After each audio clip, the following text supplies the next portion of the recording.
Gold trusted gold buyers. మీరు తాకట్టు పెట్టిన బంగారాన్ని విడిపించి ఈ రోజు ఉన్న మార్కెట్ ధరకు కొనబడను.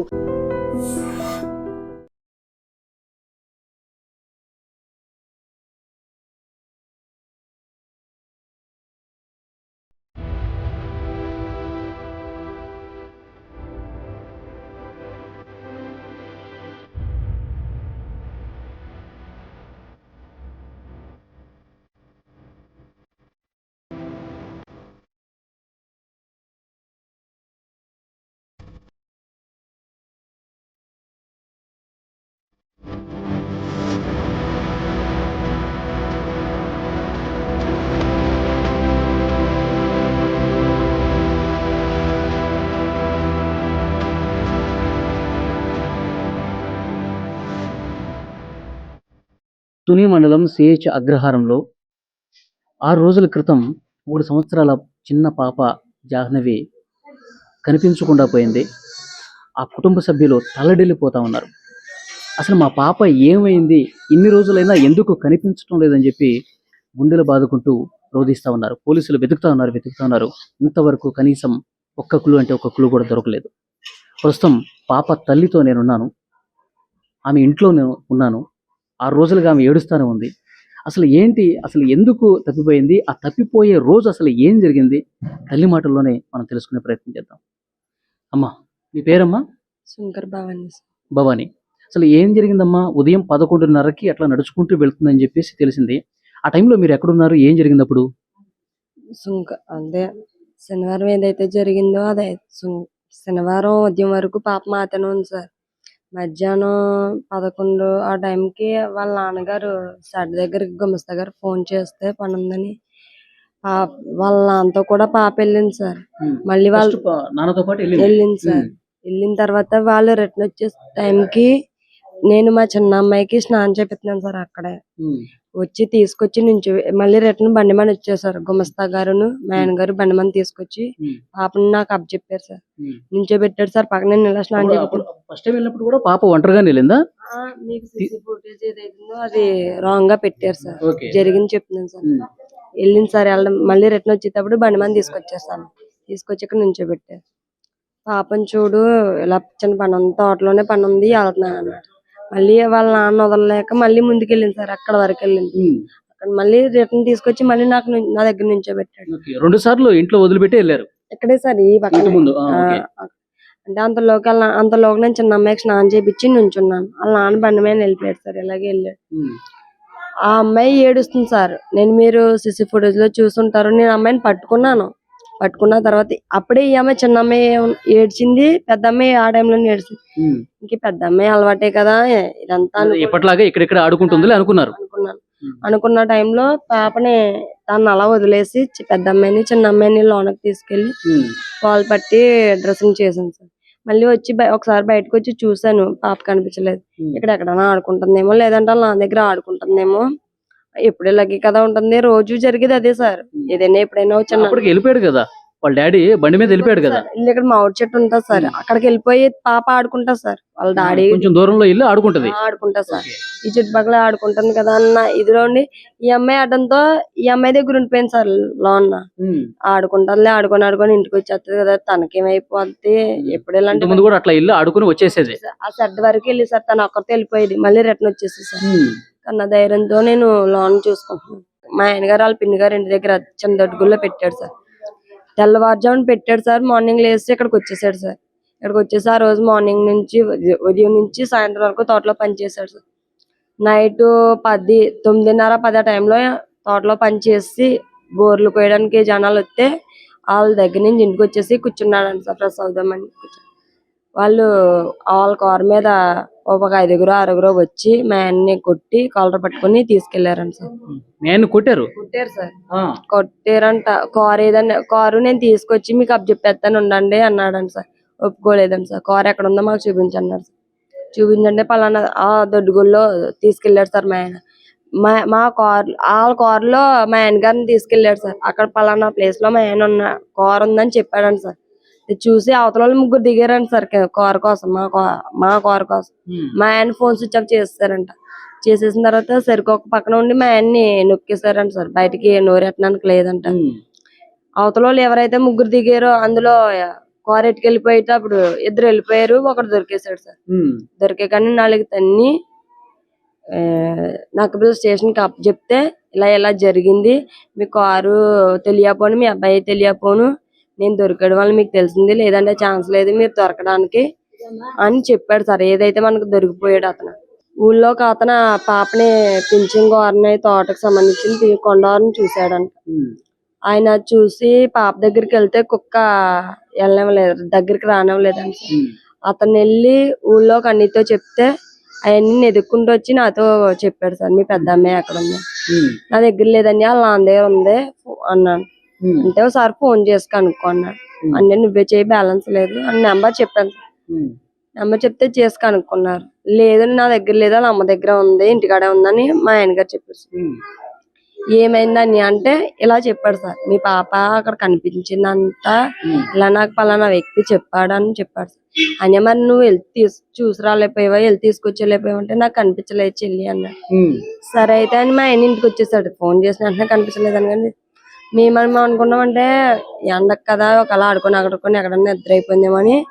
వీళ్ళు ఎలా ఎక్కడైతే చూసానన్నారో అక్కడ మొత్తం నేను వాళ్ళని ఎదికారు, నేను ఇటు పక్కన ఎదికాను, కనిపించలేదు సార్. అప్పుడు కుక్క కూడా ఉంది కదా, మీరు పెంచుకునే కుక్క కూడా పాపతో పాటు ఉంది, అప్పుడు కుక్క కూడా లేదు. లేదు సార్, ఇద్దరు వెళ్ళారు, ఇద్దరు ఒక దగ్గరే ఉన్నారు. మరి ఏమైందో తెలియదు. అప్పుడు ఎలా కనిపించలేదు అనగానే ఊళ్ళో వాళ్ళు వెంటనే వచ్చి వాళ్ళు నెతకడం, తోట అంతా నెతకడం, ప్రతి దగ్గర చోట కొండంట నెతకడం, ఎక్కడా కనిపించలేదు. సాయంత్రం చేసి డిపార్ట్మెంట్ కి. ఇప్పుడు సాయంత్రం వరకు మీరే ఎత్తికారు, పోలీసులకు చెప్పలా? ఎందుకంటే సార్ బయటికి వెళ్ళి ఛాన్స్ లేదు సార్. అమ్మాయి అయితే తోటలోనే తిరిగి ఎక్కడైనా నిద్ర అయిపోయిందేమో, లేదంటే ఎండకి ఎక్కడైనా కూర్చుండిపోయిందేమో అన్న ఆశతో మేము ఎతికేసుకున్నాం సార్. కనిపించలేదు. మన వల్ల అయ్యేలా లేదని డిపార్ట్మెంట్ కి ఎఫ్ఐఆర్ ఫైల్ చేసింది. వెంటనే రెస్పాన్స్ ఇచ్చారు వాళ్ళు. ఆ రోజు నైట్ మళ్ళీ తెల్లవారుజామున దాకా, ఆదివారం తెల్లవారుజామున దాకా డ్రోన్లని, ఫారెస్ట్ వాళ్ళని, డిపార్ట్మెంట్ అని అలా చెక్ చేస్తూనే అలా గాలిస్తూనే ఉన్నారు సార్. తోట మొత్తం తిరిగేసారు, కొండ మొత్తం తిరిగేసారు, నైట్ టైమే సార్. కానీ ఎక్కడా కనిపించలేదు పాప అయితే. అసలు ఎట్లా మాయమైపోయింది ఎవరికి అర్థం కావట్లేదు. అర్థం కాలేదు, ఎవరు కొన్నారు మాకే అర్థం కాలేదు సార్. ఎవరి మీద అనుమానం పడ్డానికి కూడా ఛాన్స్ లేకుండా పోయింది.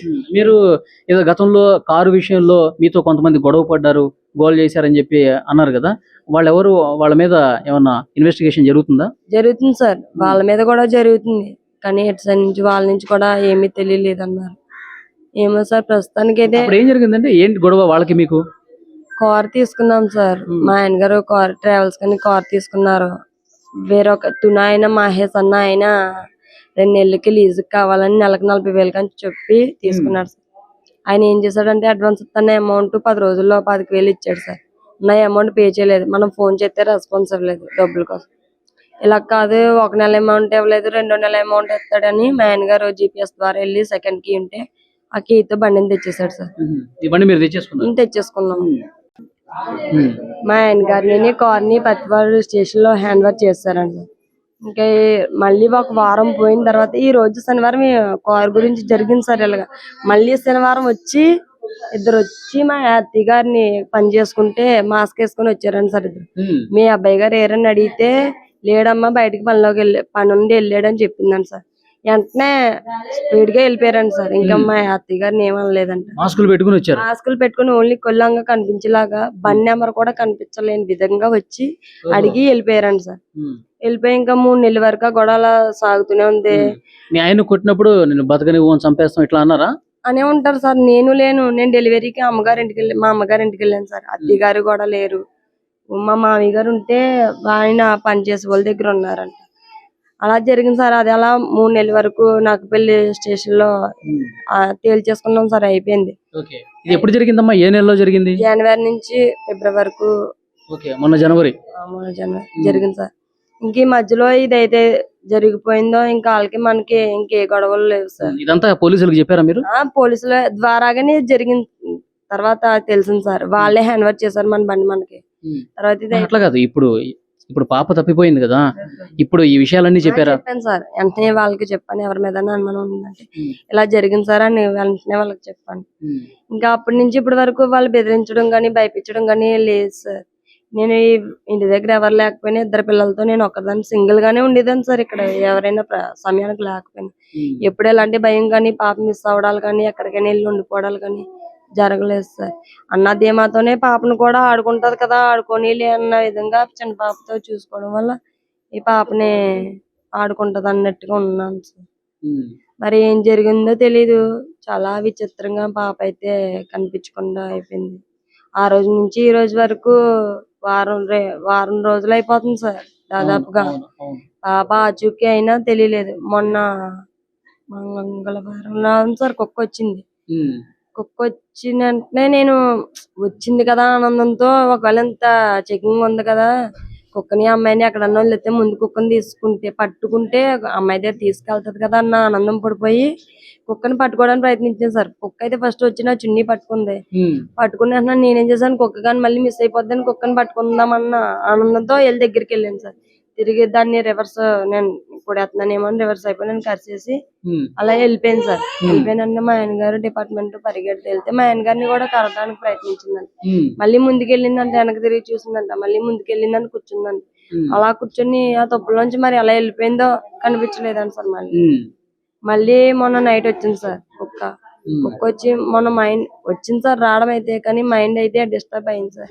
ఎవరైనా కొట్టుంటారో లేదా ఏదైనా జరిగి ఉంటుందో తెలియలేదు సార్. ఓకే, సో కుక్క ఇప్పుడు GPS పెట్టారు కాబట్టి ఇప్పుడు ఎక్కడెక్కడికి వెళ్తుందో అక్కడికి వెళ్దామని చెప్పి పోలీసులు అనుకుంటున్నారు. అదే ఇంకా మీ ఫ్యామిలీ మెంబర్స్కి ఇంకేమైనా అనుమానాలు ఉన్నాయా? లేదు సార్, అనుమానాలు అంటే మాకు గొడవలు కానీ నా ఫ్యామిలీ నుంచి కానీ అమ్మగారి సైడ్ నుంచి అత్తగారి సైడ్ నుంచి ఏ ఫ్యామిలీ గొడవలు కానీ ఏమీ లేవు సార్. గొడవ అంటూ ఉన్నదంటే ఆ కారు గొడవే. మరి ఇందులో ఎవరు చేశారన్నదే అనుమానించడానికి లేదు సార్. ఎవరితో మా గొడవలు కానీ విరోధాలు కానీ ఈ చుట్టుపక్కల ఎవరు నాకు ఎవరో తెలిసిన వాళ్ళు లేరు. ఊహించుకోవడానికి కూడా దారి లేకుండా పోయింది సార్. ప్రస్తుతం ఇంత గాలింపులో ఇంత చెకింగ్ లో దేశానికే పేరు వెళ్ళిపోయింది సార్. ఇంత చిన్న క్లూ గోరంత క్లూ కూడా దొరకడానికి మాకు ఛాన్స్ లేదు. ఇప్పుడు పాపకు సంబంధించిన కొన్ని వీడియోలు వస్తా ఉన్నాయి. మీ చిన్న పాపని ఉయ్యాల ఊపుతూ ఆ వీడియో కూడా మేము చూసాం. ఆ పాపకి ఆకలేస్తుంది పాలు ఇవ్వని చెప్పి అంత ముద్దుగా మాట్లాడుతుంది కదా. ఇంకా పాలు తాగుతుంది సార్ అమ్మాయి. ఈ అమ్మాయికి డబ్బా పాలు కలిపి పక్కన పెడితే సైలెంట్ గా పట్టిపోయి ఆ చెట్టు వెనకాల కూర్చొని కూడా తాగేసి వచ్చేసి అమ్మ తాగేసాను అని చిన్న స్లోగా చెప్పేసారు. ఇద్దరు పాలు తాగివ్వాలి సార్. మరి అలా అంత పాలు తాగి అమ్మాయిని మిస్ చేశారు అంటే మేము ఆ బాధ ఎంత ఉందో మా ఫ్యామిలీ మెంబర్స్ కి నాకు నా భర్తకి తెలుసు సార్ ఆ బాధ ఎంత పడుతున్నామని. ఈ వారం రోజుల నుంచి నేను ఏం ఫేస్ చేస్తున్నాను ఎలా ఉన్నాను అన్నది ఒక్కదానికి తెలుసు సార్ ఆ బాధ ఏంటో.